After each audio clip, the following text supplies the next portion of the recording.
اعوذ بالله من الشیطان الرجیم. بسم الله الرحمن الرحیم. الحمدلله و صلات و سلام علی رسول الله و بعد. با اجازه سوال محترم و دوستای عزیز، گرچه ما چیز خاصی در ذهنم نبود، خب به اساس امر دوستا لحظات انشاءالله صحبت میکنیم. با شما همیشه در مسائل شرعی آنچه که یادآوری میکنیم او است که اصحاب رسول الله صلی الله علیه و سلم در همه زمینه‌ها برای ما شما در دینداری و در فهم دین و در عمل به دین الگو هستند. ما در ذهنم آمد که علتی گپ را بگیم چرا اصحاب پیامبر صلی الله علیه و سلم به درجه از هدایت رسیدن و چگونه به درجه از هدایت رسیدن که الحمدلله هیچ کسی از میان صحابه در جمع کسانی نیست که یک انحراف اعتقادی داشته باشه. یعنی شما اگر تاریخ اسلام رو مطالعه بکنید، در صدر اسلام از زمانی که فرق و مذاهب منحرف در میان مسلمان ها پیدا میشه، یکی از بزرگترین نکات بسیار مهم و اساس هم است. مثلا خوارج در زمان پیدا شد که اصحاب رسول الله صلی الله علیه و سلم بودن و امور رقم یک بخشی از روافض در زمان اصحاب رسول الله صلی الله علیه و سلم بودن. خب هیچ کسی حتی یک فرد از جمع صحابه در جمع اونا نیست و امی یک نکته بسیار مهم هست. این سوال در ذهن انسان ایجاد میکنه که صحابه چگونه تانستن که در همه زمینه ها در موارد سیاسی با هم اختلافات داشتن، اما در زمینه های فکری و اعتقادی اختلافی نداشته باشند و در زمینه های دینداری و در رعایت دین در انحراف واقع نشن. من گاهی وقتا در این مورد فکر میکردم، اما آنچه که در ذهن ما آمد و تصور ما یک علت کلانش همی میتونه بوده باشه ای بود که اصحاب رسول الله صلی الله علیه و سلم در یک روال طولانی مدت و سالم تربیتی در کنار رسول الله صلی الله علیه و سلم بودن و امی خاطر اونایی که با مدت زمان طولانی تر در کنار پیامبر بودن به نسبت دیگرایی که مدت زمان کمتر بودن درجه ایمانداری و تقوا و فضیلتشان تفاوت میکنه. علت در امی است که با رسول الله صلی الله علیه و سلم بودن. با رسول الله صلی الله علیه و سلم بودن قطعا یکی که پیامبر صلی الله علیه و سلم به عنوان یک شخصیت قطعا تاثیرگذار بوده. خب نکته مهمترش و اساسی تر است که تربیت رسول الله صلی الله علیه و سلم را گرفته بودن و تربیت پیامبر یک تربیت کاملی بود. به همین خاطر به مترتیب زمانی که یک صحابی با پیامبر صلی الله علیه و سلم مداومت بیشتر داشته، به عمو درجه در تقوا و در دینداری و در ایمانداری با فضیلت تر بوده. حتی اگر به صورت فردی اگر حساب بکنیم یا اگر به صورت جمعی حساب بکنیم، در میان اصحاب رسول الله صلی الله علیه و سلم با فضیلت ترین همه ایشان ابوبکر رضی الله عنه است و دلیل این فضیلت ابوبکر رضی الله عنه است که مداومتش در کنار رسول الله صلی الله علیه و سلم از هر صحابی دیگه کده بیشتر بوده. به همین خاطر از همه کده در درجه بالاتری از علم و تقوا و ایمانداری و خیر قرار میگیره، به حدی که رسول الله صلی الله علیه و سلم همیشه عادت داشت رسول الله صلی الله علیه و سلم صحابه پرسان میکرد. به اصطلاح یک بخشی از تربیت پیامبر صلی الله علیه و سلم بود که چی کسی از شما فلانی کار خیر کرده، چی کسی فلانی کار خیر کرده. همیشه ابوبکر رضی الله عنه وقت در مجلس بوده، پیامبر اگر از هر کار خیر پرسان کرده حتما ابوبکر رضی الله عنه دست خود بلند کرده که من این کار خیر. ابوبکر رسول الله صلی الله علیه و سلم پرسان میکرد چی کسی مثلا روز نماز جنازه رفت، ابوبکر دست خود بلند. پرسان میکرد چی کسی صدقه داده، ابوبکر. چی کسی دعوت کرده، هر کار را که پرسان میکرد. به همین خاطر در میان صحابه این گپ قطعی شده بود که با فضیلت ترین ما ابوبکر است، به خاطری که به خاطر مداومت بیشتر در کنار رسول الله صلی الله علیه و سلم بودن و تربیت پیامبر را بیشتر گرفتن، به همین درجه از خیر و خوبی رسیده و حتی گاهی وقتا غیبت میخوردن که ما چرا نمیتونیم این کارو بکنیم. و روایت مشهور شما بارها شنیده باشین که عمر رضی الله عنه میگه ما میگفتیم که یک بارم که شده حداقل ابوبکر در کار خیر پیش بکنیم، یک بارم که شده بیایم. ابوبکر میگه یک بار رسول الله صلی الله علیه و سلم ما رو دعوت به انفاق کرد، که خود میگه عمر میگه من که خود گفتم رضی الله عنه که اینمی دفعه حداقل من کوشش میکنم از ابوبکر پیشی بگیرم. همین دفعه که شده کوشش میکنم از عمر از ابوبکر پیشی بگیرم. و او مفهوم فاستبقوا الخیرات که آیه قرآن کریم هست و دستور به پیش گرفتن در کارهای خیر میتره میخواستم عملی بکنم. میگه که خود سنجیدم که خب من باید چقدر انفاق بکنم تا اینکه از ابوبکر کده پیش بیشتر انفاق کرده باشم. که خود گفتم که همین نصف زندگی و سرمایه خودم میرم انفاق میکنم. یعنی شما فکر بکنید یک نفر 30 سال 40 سال 50 سال زندگی داره و چقدر سرمایه داشته باشه. میگه من همین نصف سرمایه خود را گرفتم میره بردم پیش رسول الله صلی الله علیه و سلم و قضاوت من پیش من همی بود که دیگه این بار تو ابوبکر را در کار خیر پیش میکنی. میگه رسول الله صلی الله علیه و سلم از من پرسان کرد که عمر چقدر مالت انفاق کردی؟ گفتم یا رسول الله من نصف مال خود را انفاق کردم. و نصف دیگه‌ش برای خود گذاشتیم. بعد میگم ما در مجلس بودیم که ابوبکر رضی الله عنه آمد و او هم مقداری را که خودش انفاق کرده بود پیش رسول الله صلی الله علیه و سلم داد و بعد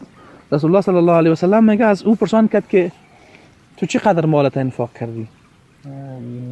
ابوبکر رضی الله عنه گفت که یا رسول الله من همه مال خود انفاق کردم. پیامبر پرسان کرد که برای خودت و فامیلت چی گذاشتی ابوبکر؟ میگه ابوبکر گفت که برای ما رضایت الله پیامبر از هر چیز دیگه کده مقدم تر است و امی برای ما کافی است. عمر میگه من در اینجا که خود قضاوت کردم که هرگز دیگه ابوبکر در کار خیر پیش کرده نمیتونی و امی جایگاه و فضیلت است که رسول الله صلی الله علیه و سلم میگه از میان امت پیامبر اولین کسی که وارد جنت میشه ابوبکر است. و روز دیگه رسول الله صلی الله علیه و سلم میگه که دروازه های جنت زیاد است و هر کسی از یک دروازه وارد جنت میشه که در اون کار خیر پیش قدم تر بوده باشه، مثلا دروازه ریان است برای روزه‌دارا هست، دروازه های دیگه. بعد ابوبکر رضی الله عنه میگه که یا رسول الله کسی هست که از همه دروازه های جنت اجازه ورود به جنت را داشته باشه، یعنی همه دریچه های خیر را تکمیل کرده باشه؟ رسول الله صلی الله علیه و سلم میگه بله و من امیدوارم ابوبکر از جمع اونها باشه. یعنی ابوبکر از جمع کسانی بود که از هر دروازه جنت به صورت جداگانه براش ندا میشه که ابوبکر از این دروازه بیا وارد جنت شو.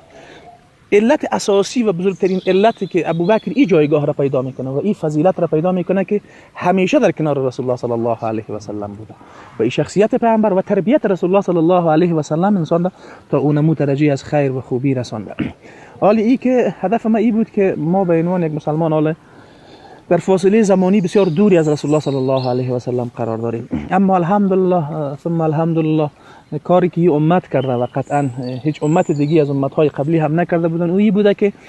همه حرکات و سکنات و اقوال و عمل کردهای پیامبر صلی الله علیه و سلم حفظ شده و به صورت مستند و مستدل برای ما شما رسیده. پس ما هم میتونیم منهج تربیتی رسول الله صلی الله علیه و سلم را بفهمیم و با صورت عملی بکنیم. قطعا این کار کرده میتونیم اگر پیش رسول الله صلی الله علیه و سلم نیست، اما آنچه که پیامبر صلی الله علیه و سلم گفته، آنچه که رسول الله صلی الله علیه و سلم عمل کرده و حتی آنچه که از دیگران از عمل کرده دیگران تایید کرده او در میان امت باقی مانده و به همین خاطر علما در تعریف سنت میگن که مجموعه از اقوال و افعال و تقریرات رسول الله صلی الله علیه و سلم هست و یکی از بزرگترین برتری های این امت ای بوده که آنچه از پیامبر صلی الله علیه و سلم به اصطلاح صادر میشد را حفظ میکردن و ثبت میکردن و به صورت بسیار به اصطلاح امانت دارانه صحابه او را نقل کردن. به همین خاطر اهل سنت معتقد هستند که صحابه آنچه از پیامبر نقل میکنه همه عادلن. صحابه در نقل از پیامبر عادلن به اتفاق اهل سنت. ممکن از لحاظ عملی گاهی وقتا یک خطای از اونها سر بزنه، اونها معصوم نیستن، اما در نقل از پیامبر عادلن. و ای که باز علما چقدر زحمت کشیدن که سنت پیامبر صلی الله علیه و سلم به مفهوم عامش سنت رسول الله صلی الله علیه و سلم را حفظ کردن و در طول قرنها برای ما شما رساندن. یک بحث بسیار گسترده است، میدونم حتما علما زحماتی را که در این مورد کشیدن را شما میدونید. پس منظور اصلی ما است که ما حداقل بیایم همون منهج تربیتی را که اصحاب رسول الله صلی الله علیه و سلم از پیامبر آموخته بودن را عملی بکنیم. و همین خاطر گپی که بسیار مهم هست که ما شما کوشش بکنیم در هر وقتی از هر کار خیری و از هر مجلس خیری و از هر فرصت خیری استفاده بکنیم. شما یک بخش بسیار جالب هم است، پیامبر صلی الله علیه و سلم نقل است اگر گاهی وقتا در جای هم میرفت ببینین صحابی را تعلیم میداد، یک نفر در راه هم اگر میرفت اگر در هر حالتی پیامبر استفاده میکرد برای تعلیم. و حالی که متاسفانه کمی مصروفیت ها زیاد شده و غالبا دوستان مشغولیت هاشون بیشتر است، کمتر به این میتونن برسن، ما تصور میکنم حداقل کاری که ما میتونیم بکنیم او امیست که در حلقات تربیتی علما و استادایی که میفهمیم منهج سالمتر دارن در اونها حضور داشته باشیم و اهمیت این را نادیده نگیریم. به خاطر از اینکه رسول الله صلی الله علیه و سلم میگه که امو به اصطلاح گوسفندی که از میان دیگران جدا میشه او را زودتر گرگ میخوره و ما شما یک گرگ همیشگی یک دانه نه بلکه چندین گرگ داریم که در معرض حملات اونها قرار داریم. یک گرگ خطرناکی که همیشه هست در مقابل انسان او شیطان هست و خیلی خطرناک و کشنده و سوگند یاد کرده که با ما شما دشمنی داره و هیچ لحظه از دشمنی با ما غافل نمیشه. و نکته خطرناکتر دیگه چیست که باز او از نقاط ضعف ما آگاه است و توانایی نفوذ در قلب انسان ها را داره، وسوسه میکنه. این خیلی خطرناک است. یک دشمن درونی دیگه ما نفس ما هست که انسان ها را همیشه به طرف بدی ها میکشونه. نفس الاماره بالسوء. و امور رقم یک متاسفانه در کنار از یک مشکل کلان دیگه ما شما داریم که محیط و اجتماعی که زندگی هم میکنیم متاسفانه محیط است به تعبیر یک استاد میگفت ایمان سوز است نه ایمان ساز. واقعیت قضیه هم است. ما متاسفانه در محیطی که زندگی میکنیم، حتی در خانواده های ما، در محیط بیرون از خانواده های ما، در هر جای، در محیط کار که بریم، در هر جایی که بریم، متاسفانه به خاطر خراب بودن وضعیت دینداری جامعه ما همیشه با گناهان مواجه میشیم، با مصیبت ها مواجه میشیم، با موارد خطرناکتر دیگه مواجه میشیم، با عواملی که باعث شهوت میشه، با عواملی که باعث دیگه موارد میشه. خب از همه که خطرناکتر امور رقمی که علما میگن، خصوصا در مرحله جوانی، در مرحله جوانی انسان را دو خطر تهدید میکنه، یکی خطر شهوت و دیگه هم خطر شبهه. هر دوی اینها خطرناکترن و انسان میتونه در معرض هلاکت قرار بده، اما خطر شبهه به مراتب خطرناکتر از نسبت به شهوت است. و چیزی که انسان را متوجه این نکته میگردانه او است که انسان همیشه با مردمان صالح نشست و برخاست داشته باشه و با در حلقات تربیتی حضور داشته باشه. شما بارها او آیت را از زبان علما شنیدین که در روز قیامت یک عده کسانی، یکی از مواردی که بسیار پشیمانی میکنن همیست که کاش لم یتخذ فلانا خلیلا، ای کاش که من فلانی را دوست خود نمیگرفتم. به خاطر از اینکه انسان خصوصا در مرحله جوانی، طبیعت انسان همین رقم هست که در جوانی با اندیوال خود از هر کس دیگه که در راحت تر است، شوخی های خودم کتش میگه و مزاح های خودم کتش میگه و گاهی وقتا یگان گناهانی را میکرده کتش میگه و موارد انسان بیباکتر عمل میکنه. طبیعت جوانی همیست که انسان در مرحله جوانی بیباکتر است و این بیباکی گاهی وقتا اگر خدای نخواسته انسان با انسان های صالح نشست و برخاست نداشته باشه، در مجالس خیر اشتراک نکنه، شیطان میتونه خیلی زود از انرژی جوانی و از توانایی جوانی بر علیهش استفاده بکنه، یعنی بر علیه خود انسان استفاده بکنه. به خاطر میگم بر علیهش همی که انسان گناه میکنه، همی که انسان در معرض گناهان قرار میگیره، این در حقیقت ظلم است به حق نفس و همین خاطر شیطان از انرژی جوان بر علیه جوان استفاده میکنه. و این که جوانی چقدر اهمیت داره، استاد به صورت تفصیلی پیشتر بسیار زیبا این نکته را بیان کرد. من فقط میخواستم امیر باز تکرار بکنم که جوانان عزیز ما این مرحله را به اصطلاح این مرحله بسیار مهم از زندگی خود را اول اهمیتش بفهمن. قطعا وقت انسان اهمیت یک موضوع را بفهمه باز به او توجه میکنه. یعنی این مرحله زندگی خود انسان عادی فکر نکنه، مثل که ما شما عادتا زندگی میکنیم و به اصطلاح شاید فکر هم نکنیم خب من در یک مرحله خاصی از زندگی خود قرار دارم. قطعا باید این مرحله خاص از زندگی خود ما باید برش به تعبیر ایرانی میگه حساب برش باز بکنیم، یعنی این بسیار توجه بهش بکنیم و بعد بر از یک برنامه‌ریزی دقیق داشته باشیم. قطعا اونمو انرژی و اونمو حوصله و اونمو توانایی و اونمو کار را که حالا ما میتونیم بکنیم در آینده نمیتونیم بکنیم. یعنی وقتی که از مرحله جوانی گذشتیم باز دیگه انرژی را نداریم، این انگیزه را نداریم، این قدرت را نداریم، این توانایی فکری و فیزیکی را نداریم و قبل از او هم نداشتیم. پس انسان همین مرحله را باید بسیار دقیق به اصطلاح مد نظر داشته باشه و به خاطر امی هست که رسول الله صلی الله علیه و سلم تشویق میکنه، یعنی این مرحله زندگی را به عنوان یک مرحله خاص معرفی میکنه و به خاطر از اینکه انسان این مرحله را در عبادت الله سپری بکنه، رسول الله صلی الله علیه و سلم به صورت مشخص در مورد امی فضیلت را ذکر میکنه که سبعه یظلهم الله، و 7 گروهی است که در روز قیامت در زیر سایه عرش الله هستند که یوم لا ظل الا ظله، که روزی که هیچ سایه بجز سایه عرش الله تبارک و تعالی نیست. و در یکی از اون موارد امیر ذکر میکنه شاب نشأ فی عبادت الله، جوانی که در عبادت الله بزرگ شده، این مرحله جوانیش با عبادت الله به اصطلاح یک جا به مرحله کهولت و کلانسالی رسیده. به همین لحاظ است که جوانای عزیز ما و آدم خوشحال میشه، یعنی الله شاهد است، آدم خوشحال میشه وقتی میبینه که دی اوج فتنه ها و دی عصر فتنه ها جوانانی هستند که الحمدلله ثم الحمدلله هنوز به ارزش های دینی خود توجه میکنن و در روزی که میتونن برن یک جای شوخی بکنن، میتونن برن در یک مجلس به اصطلاح گناه اشتراک بکنن، از همه از اونها میگذرن و خلاص در یک مجلس خیری میشینن. واقعا این اول نعمت الله هست و قطعا انسان مسلمان این نعمت را نادیده نگیره. یعنی بدون مبالغه براتون میتونم بگم که وجود ما در مجلس خیر نشستیم اینجا استاد صحبت میکنه، کس دیگه صحبت میکنه، امیر ذاتاً گپ کم ارزش تلقی نکنه. این نعمت از نعمت‌های الله است که می توفیق را نصیب میکنه برامون و در ضمن ازی در تلاش ازی باشیم که کل زندگی خود را و خصوصا مرحله جوانی خود را از پیش ما هدر نره و نشه که یک باری به اصطلاح وقتی به فکر بیایم که دیگه بازو توانایی و اونمو قدرتی که الله متعال برای ما شما داده بود و جالب هم نیست. امر رقمی که رسول الله صلی الله علیه و سلم